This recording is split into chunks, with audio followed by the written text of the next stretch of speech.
their luck. You could see in the pictures that they took it all in stride, the big spreads behind them, the boats and cars, and their relaxed, handsome families, who it was clear did not get laid off or come down with migraines or lock each other out of the house. I pondered each picture as if it were a door I might enter, until something turned in me and I grew irritable.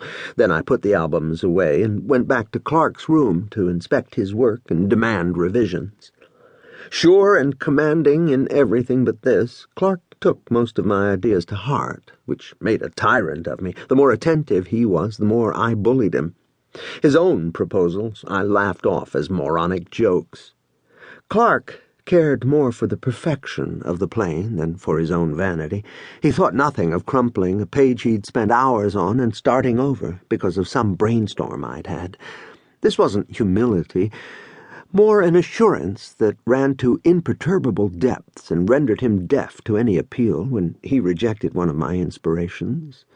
There were times, many times, when I contemplated that squarish head of his as I hefted the samurai sword and imagined the stroke that would drop it to the floor like a ripe melon. Clark was stubborn, but there was no meanness in him. He wouldn't turn on you. He was the same one day as the next, earnest and practical. Though the family had money and spent it freely, he wasn't spoiled or interested in possessions except as instruments of his projects. In the 8 or 9 months we'd been friends, we had shot 2 horror movies with his dad's 8mm camera, built a catapult that worked so well his parents made us take it apart, and fashioned a monstrous, unsteerable sled out of a bed frame and 5 wooden skis we found in his neighbor's trash.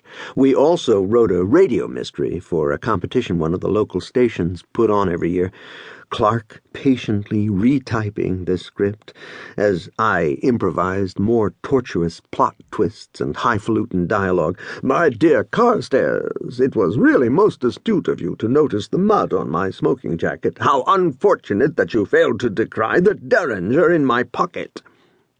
We were flabbergasted that we didn't win. I supplied the genius, or so I believed, but I understood even then that Clark gave it form and did all the work. His drawings of our plane were crisp and minutely detailed, like real blueprints that a spy would cut somebody's throat for. As I pondered them at the end of the day, frontal and side views, views from above and behind and below, the separate designs locked together like a puzzle and lifted away from the flatness of the page, they became an aeroplane, a jet, my jet. And through all the